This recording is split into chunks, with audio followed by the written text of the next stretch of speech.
전생에 무슨 죄를 지었길래 저런 사람을 만났을까? 그 한탄을 삼키며 눈물로 밤을 지새우고 계십니까? 자식인데 원수 같고 평생을 산 배우자가 남보다 못하게 느껴지는 분이 계실 것입니다. 그 관계가 왜 이토록 아픈지, 어디서부터 풀어야 하는지 아무도 말해주지 않았을 것입니다. 오늘 부처님께서 그 답을 전하십니다.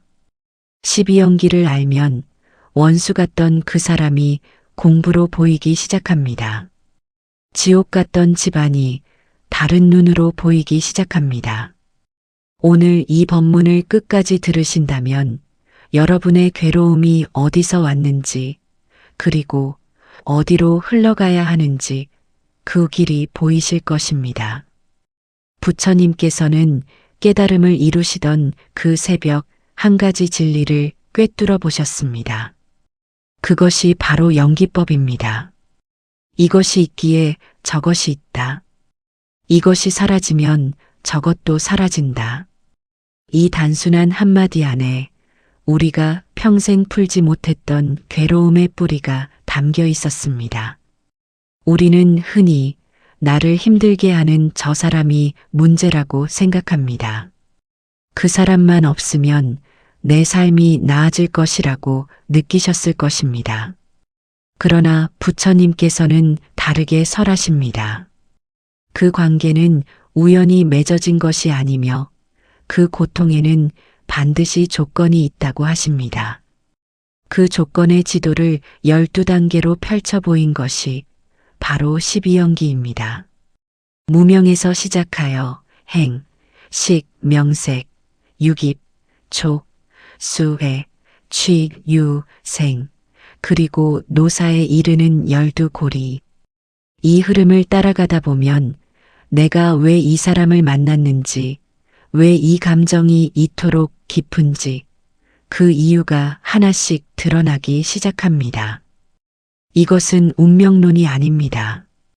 이렇게 태어났으니 어쩔 수 없다는 체념이 아니라 이 고리를 끊으면 괴로움에서 벗어날 수 있다는 해방의 가르침입니다. 부처님께서는 그 매듭을 풀 수 있다고 분명히 설하셨습니다. 오늘 이 자리에서 우리는 그 12고리를 처음부터 함께 살펴볼 것입니다. 어려운 철학이 아닙니다. 여러분의 삶 속에서 여러분이 겪어온 그 감정과 관계 안에서 12연기는 이미 작동하고 있었습니다. 그 괴로움의 뿌리가 어디인지 오늘 밤 함께 들여다보십시오. 그 괴로움의 뿌리가 어디인지 오늘 밤 함께 들여다보십시오. 부처님께서는 그 뿌리를 단 한 글자로 가리키셨습니다. 무명, 밝지 못함, 곧 어둠입니다. 12연기는 무명에서 시작합니다. 무명이란 단순히 모른다는 뜻이 아닙니다. 알고 있다고 착각하는 상태, 바로 그것이 무명입니다. 나는 옳고 저 사람이 틀렸다는 확신, 저 사람만 바뀌면 이 상황이 해결된다는 믿음. 그 확신의 두께만큼 무명은 깊어집니다. 여러분 주변에 도무지 이해할 수 없는 사람이 한 명쯤 계실 것입니다. 아무리 말해도 바뀌지 않고 아무리 참아도 같은 자리를 맴도는 그 관계. 그 사람을 바꾸려고 얼마나 많은 에너지를 쏟으셨습니까? 그 지침의 절반은 상대를 향한 것이 아니라 내가 옳다는 고집을 붙들고 있던 힘이었습니다. 부처님께서는 이렇게 설하십니다. 모든 괴로움은 있는 그대로 보지 못하는 데서 시작한다고 하십니다. 상대가 나쁜 것이 아니라 내가 상대를 있는 그대로 보지 못하고 있다는 것입니다. 이것이 무명의 핵심입니다. 비유하자면 흐린 안경을 끼고 세상을 보는 것과 같습니다. 안경이 흐린 줄 모르고 세상이 흐리다고 탓하는 것. 그것이 무명 속에 있는 우리의 모습입니다. 안경을 바꾸면 세상이 달라 보이듯 무명이 거치면 그 사람이 달라 보이기 시작합니다.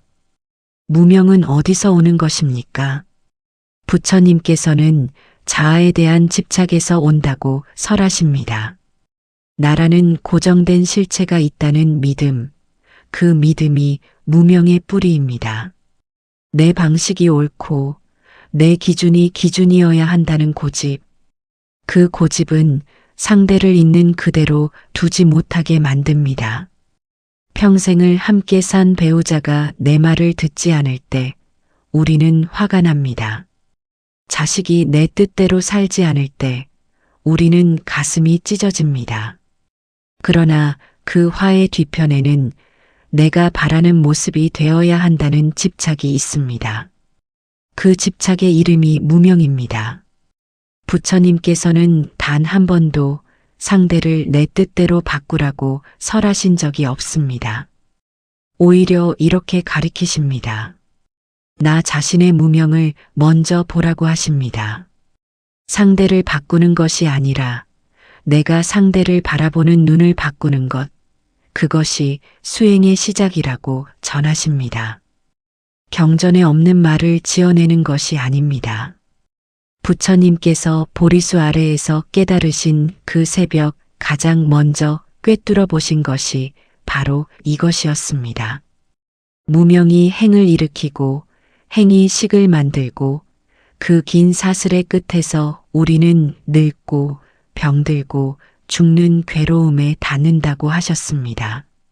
모든 사슬의 첫 꼬리가 무명입니다. 그렇다면 무명은 어떻게 거칩니까? 단번에 사라지는 것이 아닙니다. 한 생각을 알아차리는 데서 시작됩니다.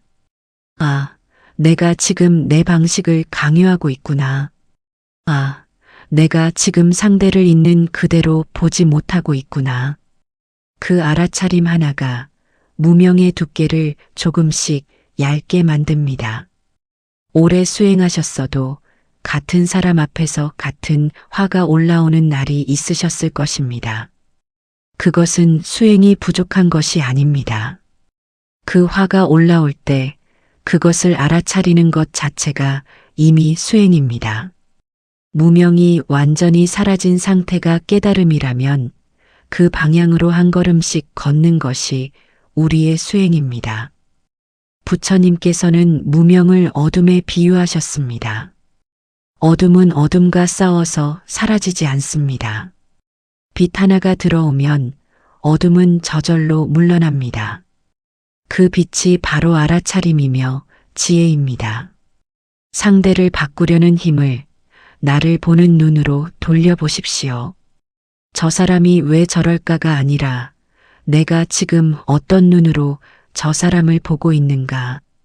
그 질문 하나가 12연기의 첫 고리를 흔들기 시작합니다. 무명이 거치는 만큼 그 사람이 달라 보입니다. 사람이 바뀌는 것이 아닙니다. 보는 눈이 맑아지는 것입니다. 그것이 부처님께서 2500년 전에 가리키신 연기법의 첫 번째 가르침입니다. 무명이 거치는 만큼 그 사람이 달라 보입니다. 보는 눈이 맑아지는 것, 그것이 연기법의 첫 번째 가르침이었습니다. 그런데 문제가 하나 있습니다.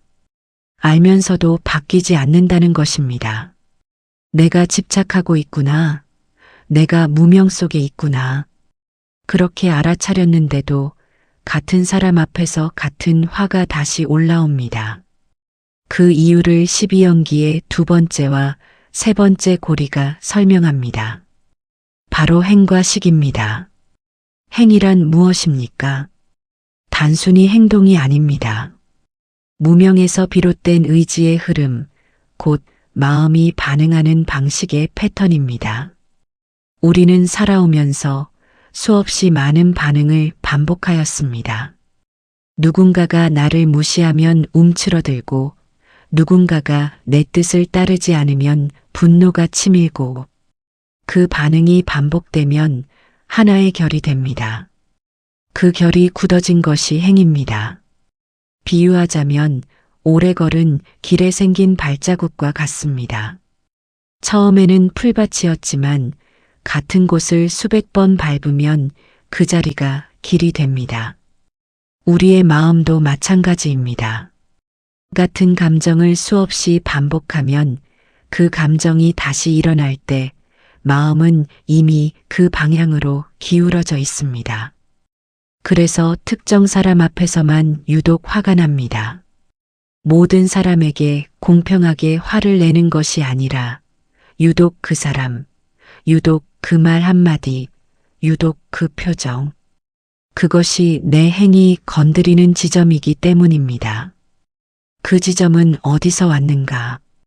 부처님께서는 이생만이 아닌 오랜 삶의 흐름 속에서 쌓인 것이라고 설하십니다. 경전에서 말씀하시는 전생의 개념은 공상이 아닙니다. 나라는 존재가 이 몸 하나로 끝나지 않는다는 통찰입니다. 지금 이 몸 안에도 오랜 시간 동안 굳어진 반응의 패턴이 있습니다. 그것이 행의 뿌리입니다. 그렇다면 식은 무엇입니까? 행이 쌓이는 그릇이 식입니다. 마음의 창고라고도 할 수 있습니다. 우리가 경험하고 반응한 모든 것이 이 시간에 저장됩니다. 잊은 것처럼 보여도 사라진 것이 아닙니다. 씨앗처럼 시간에 잠들어 있습니다. 그 씨앗을 불교에서는 종자라고 합니다. 겨울 내내 땅 속에 있던 씨앗이 봄비 한 번에 싹을 틔우듯이 마음속 깊이 잠들어 있던 종자는 특정 조건이 갖추어지면 반응으로 피어납니다. 특정 사람을 만나면 갑자기 위축되고 특정 상황에서 이유 없이 눈물이 나는 것. 그 씨앗이 조건을 만나 싹을 틔우는 것입니다. 경전의 말씀은 아는데 삶에서는 여전히 같은 자리에서 흔들리는 분이 계실 것입니다. 그것은 의지가 약한 것이 아닙니다. 시간에 깊이 새겨진 종자의 힘이 그만큼 오래된 것입니다. 한 번의 다짐으로 사라지지 않는 이유가 여기에 있습니다. 그러나 부처님께서는 한 가지 중요한 사실을 함께 전하십니다. 씨앗은 조건이 갖추어져야만 싹을 틔운다는 것입니다. 조건을 바꾸면 씨앗은 싹을 틔우지 못합니다. 마음속 종자가 아무리 오래되었어도 그 씨앗이 반응할 조건을 내가 달리 만들어가면 그 반응은 점점 옅어집니다. 그 조건을 바꾸는 것이 수행입니다. 108염주를 돌리며 호흡을 고르는 것, 사경으로 경전을 손에 새기는 것, 절을 하며 몸으로 무명을 풀어내는 것. 이 수행들은 시간의 묵은 종자에 새로운 조건을 심는 행위입니다. 묵은 씨앗 옆에 새로운 씨앗을 심는 것입니다. 유독 한 사람에게 예민하게 반응하는 스스로를 탓하지 마십시오. 그 반응은 오래된 행의 흔적입니다. 그것을 알아차리는 순간 이미 그 흔적은 조금씩 옅어지기 시작합니다. 알아차림 자체가 새로운 씨앗을 심는 일이기 때문입니다. 행과 식, 이 두 고리를 이해하면 나를 가장 힘들게 하는 그 관계가 조금 다르게 보이기 시작합니다. 저 사람이 나를 건드리는 것이 아니라 내 안에 오래 잠들어 있던 씨앗이 그 사람을 통해 드러나는 것입니다. 그 씨앗을 보게 되는 것, 그것이 12연기가 우리에게 건네는 두 번째 가르침입니다. 행과 식, 이 두 고리를 이해하면 나를 가장 힘들게 하는 그 관계가 조금 다르게 보이기 시작합니다. 그런데 여기서 한 가지 더 깊이 들어가야 합니다. 내가 보고 있는 그 사람이 과연 그 사람의 진짜 모습인가? 12연기의 네 번째 고리, 명색이 그 물음에 답합니다. 명은 정신입니다. 느끼고 생각하고 의도하는 마음의 작용. 색은 물질입니다. 눈에 보이고 손에 잡히는 몸과 세계. 이 둘이 합쳐진 것이 명색, 곧 우리가 사람이라고 부르는 존재입니다.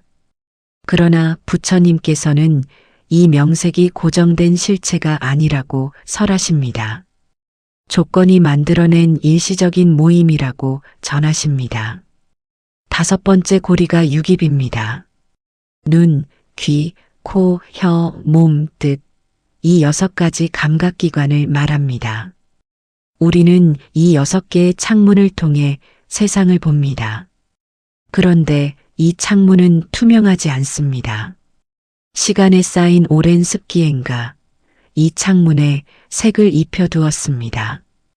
비유하자면 색유리를 끼운 안경과 같습니다. 붉은 유리를 끼우면 세상이 붉게 보입니다. 그 사람이 붉은 것이 아니라 내 안경이 붉은 것입니다. 우리가 상대를 볼 때도 마찬가지입니다. 과거의 상처, 오래된 원망, 굳어진 판단이 렌즈가 되어 상대를 있는 그대로 보지 못하게 합니다. 그렇다면 내가 그토록 미워하는 그 사람은 정말 그런 사람인가? 아니면 내 명색이 내 육입을 통해 만들어낸 그 사람의 상인가? 이 질문이 불편하게 느껴지실 수 있습니다. 그러나 부처님께서는 이 물음을 불쾌하게 여기라고 전하신 것이 아닙니다. 이 물음이 바로 해탈의 천문이라고 설하십니다. 오래 수행하셨어도 같은 사람 앞에서 같은 반응이 올라오는 분이 계실 것입니다. 수십 년을 함께 살았어도 그 사람의 특정 표정 하나가 여전히 참기 어려운 분도 계실 것입니다. 그 반응은 상대가 만든 것이 아닙니다. 내 육입이 상대의 명색을 받아들이는 방식, 그 방식 안에 오랜 업이 작동하고 있기 때문입니다. 명색과 육입을 이해하면 한 가지 중요한 통찰이 생깁니다. 내가 보는 상대는 상대의 전부가 아니라는 것입니다. 내 눈이 포착한 일면, 내 귀가 걸러낸 한마디, 내 마음이 해석한 하나의 장면. 그것을 전부라고 여길 때 미움은 깊어지고 관계는 굳어집니다. 경전에서 부처님은 이렇게 설하십니다. 육입으로 들어오는 것에 즉각 반응하지 말고 그 반응이 어디서 오는지 먼저 살피라고 하십니다. 이것이 수행에서 말하는 알아차림의 구체적 내용입니다.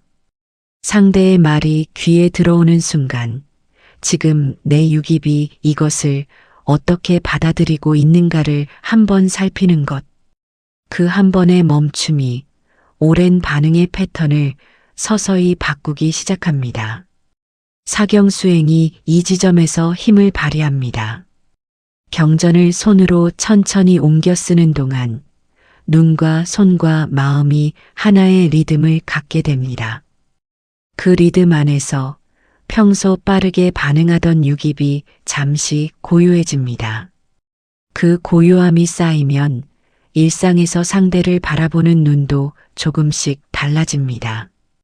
내가 미워하는 그 사람의 모습이 혹시 내 마음의 필터가 만들어낸 상은 아닌지, 그 물음을 마음 한켠에 품고 오늘 하루를 돌아보십시오. 상대를 바꾸려는 힘이 한 걸음 물러나고 내 눈을 닦으려는 마음이 한 걸음 앞으로 나올 때 그 자리에서 12연기는 다음 고리를 열어 보입니다. 씨앗은 조건이 갖추어져야 싹을 틔운다고 하였습니다. 그렇다면 그 조건은 어디서 만들어집니까? 바로 만남의 순간입니다. 12연기의 5번째와 6번째 고리, 촉과 수가 그 자리를 가리킵니다. 촉이란 접촉입니다. 눈이 사물을 보고 귀가 소리를 듣고 몸이 감각을 느끼는 그 만남의 순간, 우리는 하루에도 수없이 많은 촉을 경험합니다. 그런데 모든 접촉이 고통을 만드는 것이 아닙니다. 지나가는 사람의 말 한마디에는 무심한데 유독 그 사람의 말 한마디에 가슴이 철렁 내려앉는 경우가 있습니다. 같은 접촉인데 반응이 다른 것, 그 이유가 수에 있습니다. 수는 느낌입니다. 접촉이 일어나는 순간 마음은 즉각 반응합니다. 좋다, 싫다, 아무렇지 않다. 이 세 가지 느낌이 수입니다. 문제는 이 느낌이 너무 빠르게 온다는 것입니다. 생각보다 먼저, 이성보다 먼저, 느낌이 먼저 도착합니다. 배우자의 특정 표정을 보는 순간 말을 듣기도 전에 이미 몸이 굳어 있습니다. 자식이 전화를 끊는 그 짧은 순간 가슴 한켠이 무너져 내립니다. 그 반응은 의도한 것이 아닙니다. 촉이 일어나는 순간 시간에 잠들어 있던 오래된 씨앗이 수로 터져 나오는 것입니다. 부처님께서는 이 수의 단계를 수행의 가장 중요한 지점으로 설하십니다.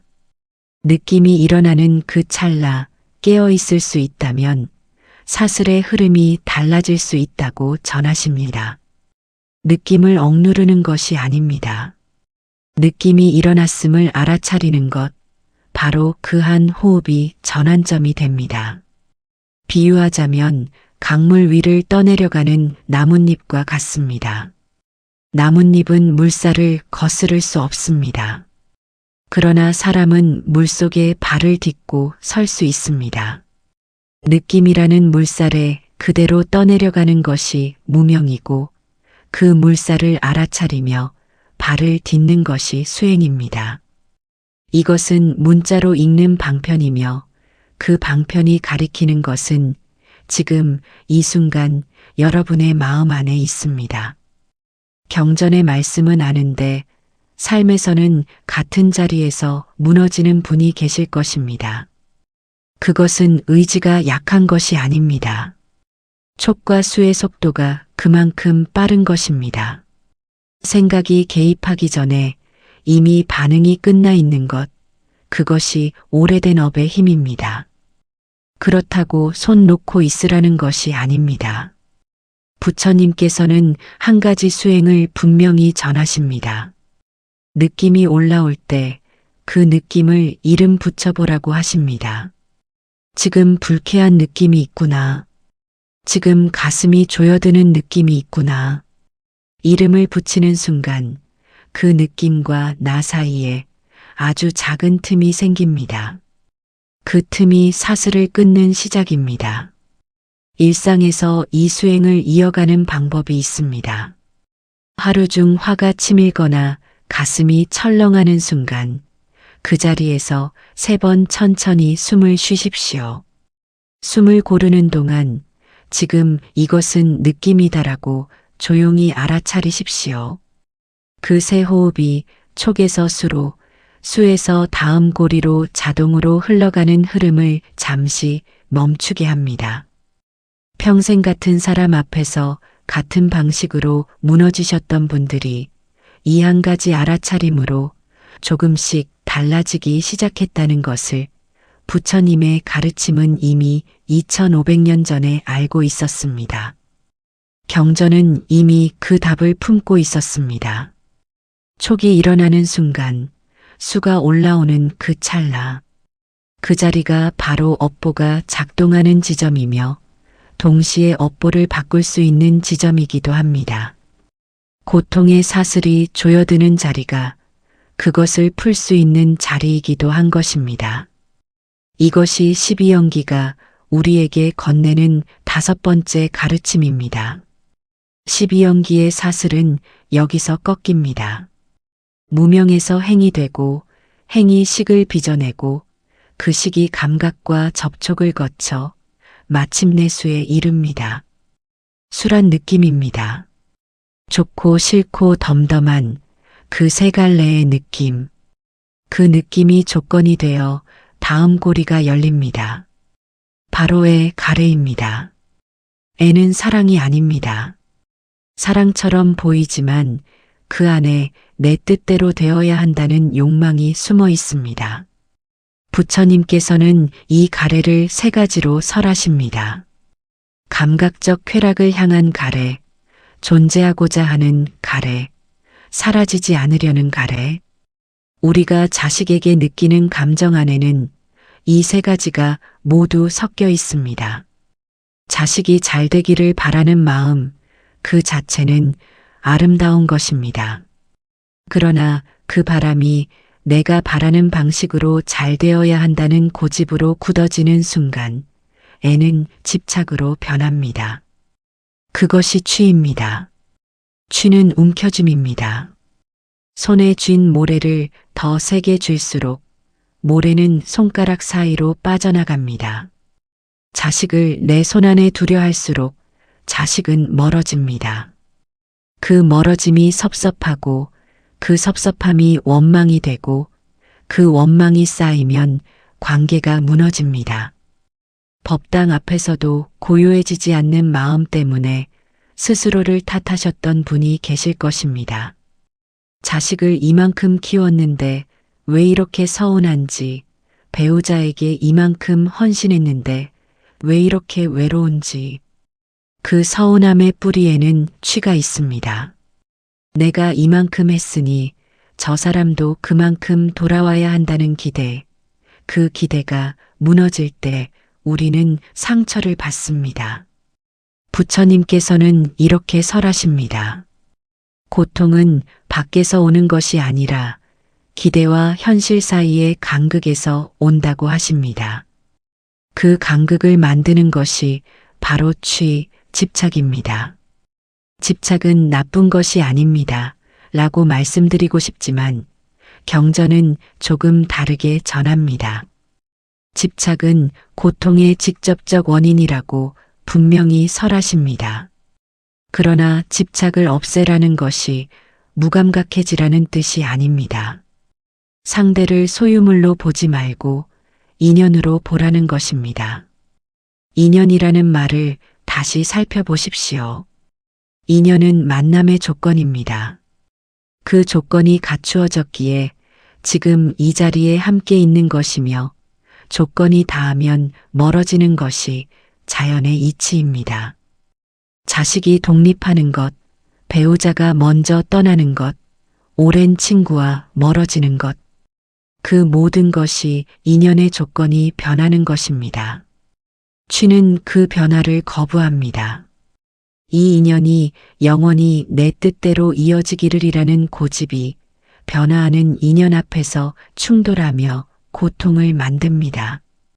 자식이 전화를 잘 받지 않는다고 서운하셨던 분이 계실 것입니다. 배우자가 내 말을 흘려듣는다고 답답하셨던 분도 계실 것입니다. 그 서운함과 답답함을 탓하는 것이 아닙니다. 다만 그 감정의 뒤편에 취가 있다는 것을 볼 수 있다면 조금 다른 선택을 하실 수 있습니다.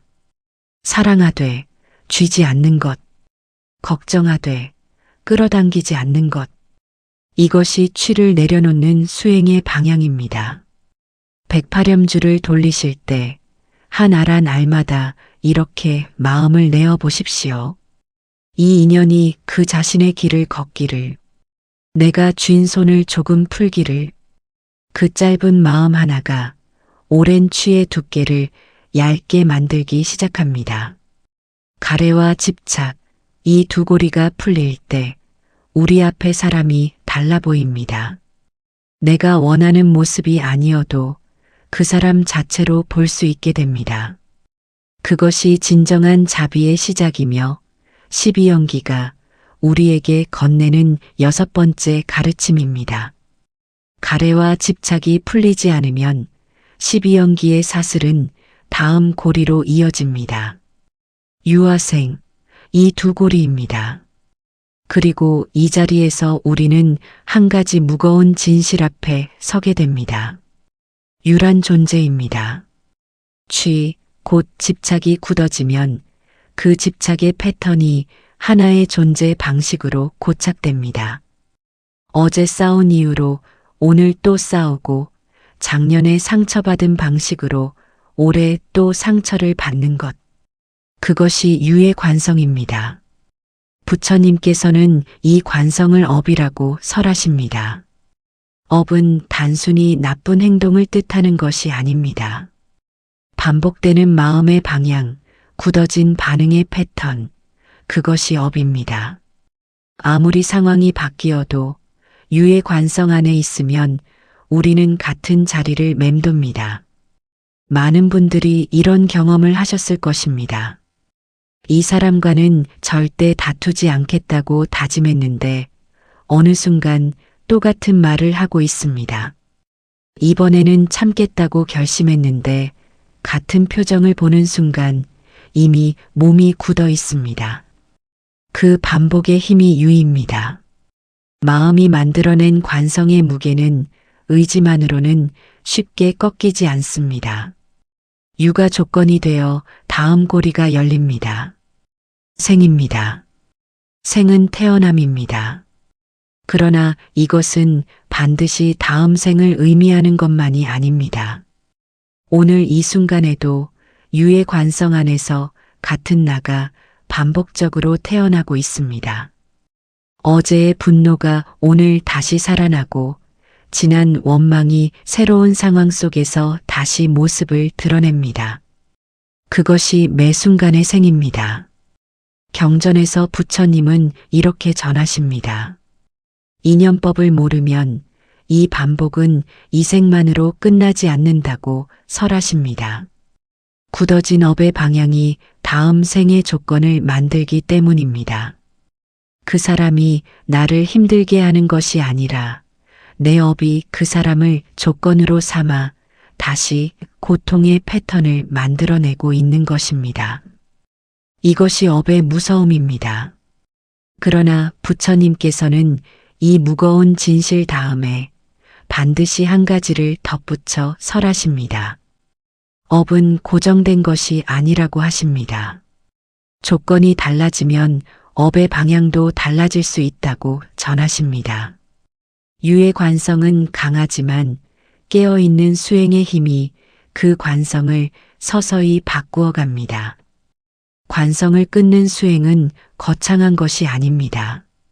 같은 상황에서 같은 반응이 올라올 때 그 자리에서 단 한 번 다르게 행동하는 것, 화가 치밀 때 말을 한마디 줄이는 것, 원망이 올라올 때 108염주 한 바퀴를 돌며 그 감정과 잠시 거리를 두는 것, 그 한 번의 다름이 유의 두꺼운 벽에 작은 균열을 만듭니다. 균열이 쌓이면 벽이 얇아지고 벽이 얇아지면 빛이 스며듭니다. 그 어둠 속에서도 깨어남의 씨앗은 이미 심겨져 있었습니다.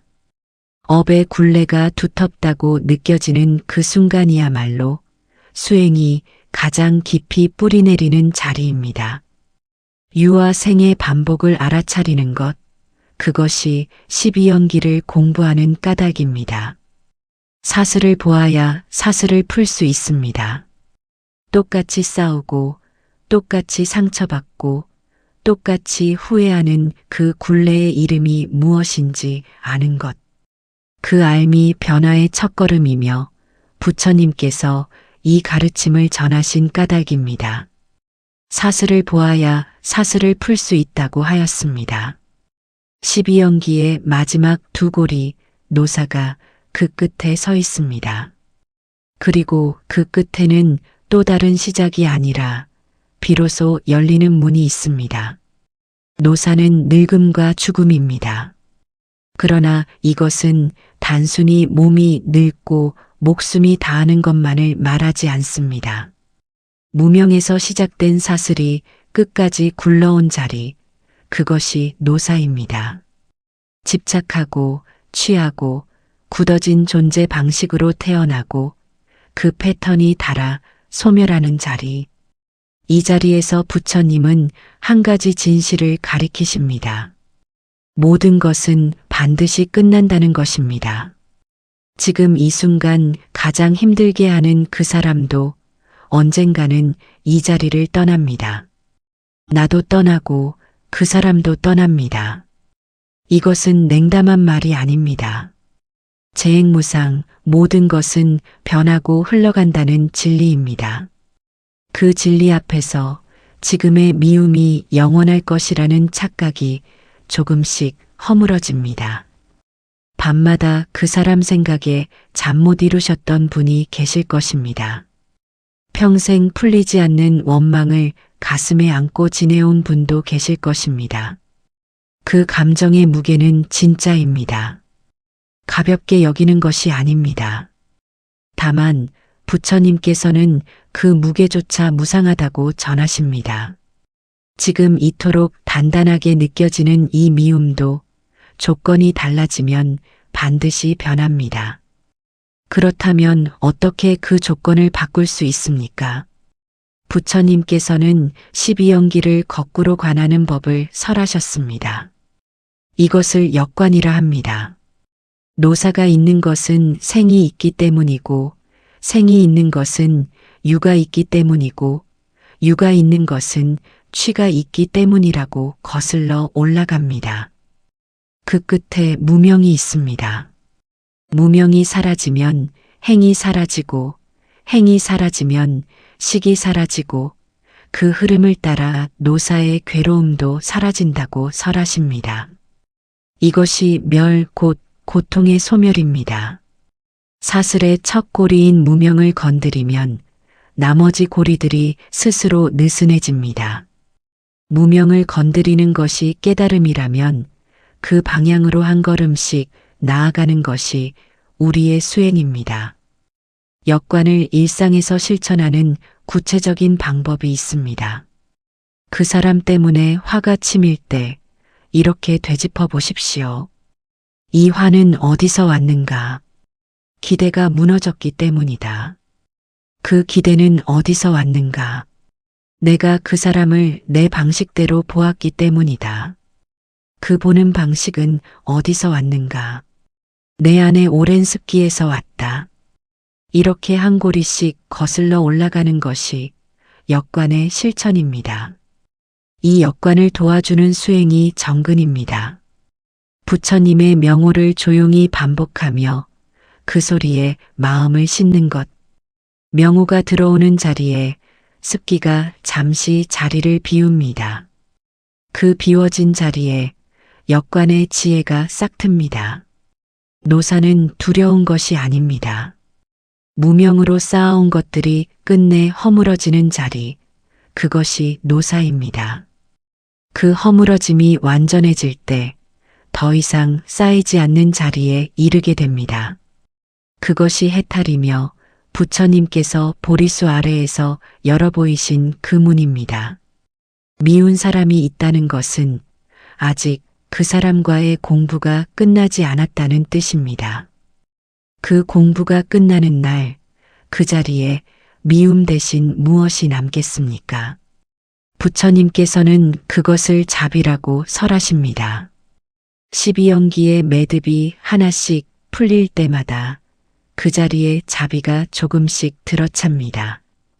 12연기의 매듭이 하나씩 풀릴 때마다 그 자리에 자비가 조금씩 들어찹니다. 그 자비가 쌓이는 자리, 바로 오늘 이 법문이 닿아야 할 곳입니다. 이 자리까지 함께 오신 여러분께 이제 세 가지를 전하겠습니다. 거창한 수행이 아닙니다. 오늘 이 법문을 듣고 집으로 돌아가실 때 가슴에 품고 가실 수 있는 것들입니다. 첫 번째입니다. 상대를 고치려는 마음이 올라올 때 먼저 내 마음을 들여다보십시오. 저 사람이 왜 저럴까가 아니라 나는 지금 어떤 무명 속에 있는가. 그 물음 하나가 오늘 배운 12연기의 첫 고리를 건드립니다. 상대를 바꾸는 것은 내 뜻대로 되지 않습니다. 그러나 내 물음의 방향을 바꾸는 것은 지금 이 순간 내가 할 수 있는 일입니다. 두 번째입니다. 미운 마음이 치밀 때 속으로 3번 되뇌어 보십시오. 이것은 나의 공부다.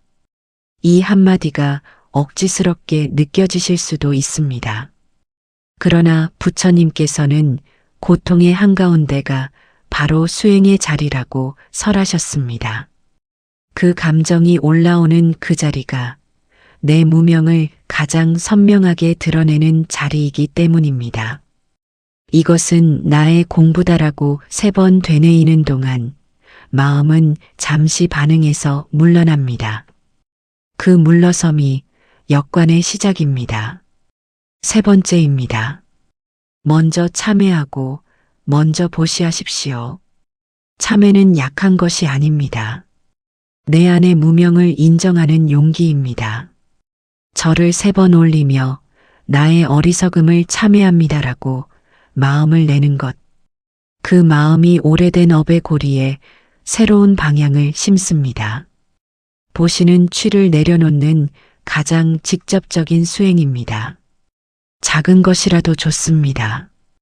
오늘 내가 쥐고 있던 것을 하나 내어놓는 것, 그것이 악업의 고리를 끊는 첫 손짓입니다.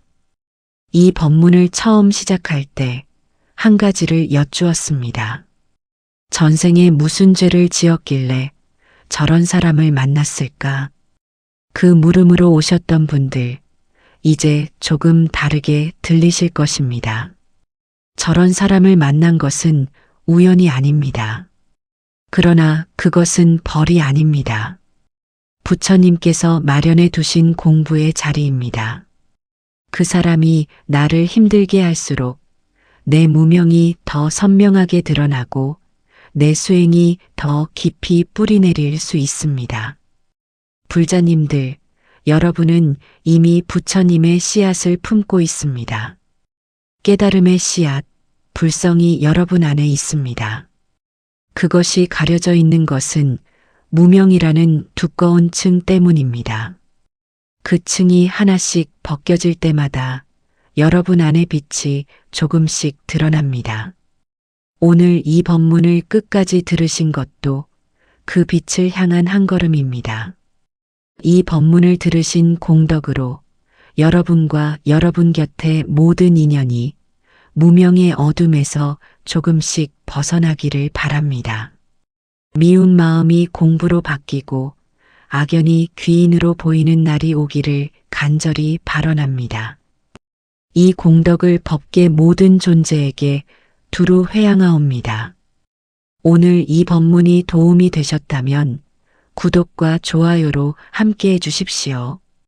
같은 고통을 안고 있는 주변 분들께 이 법문을 전하는 것, 그것도 하나의 보시입니다.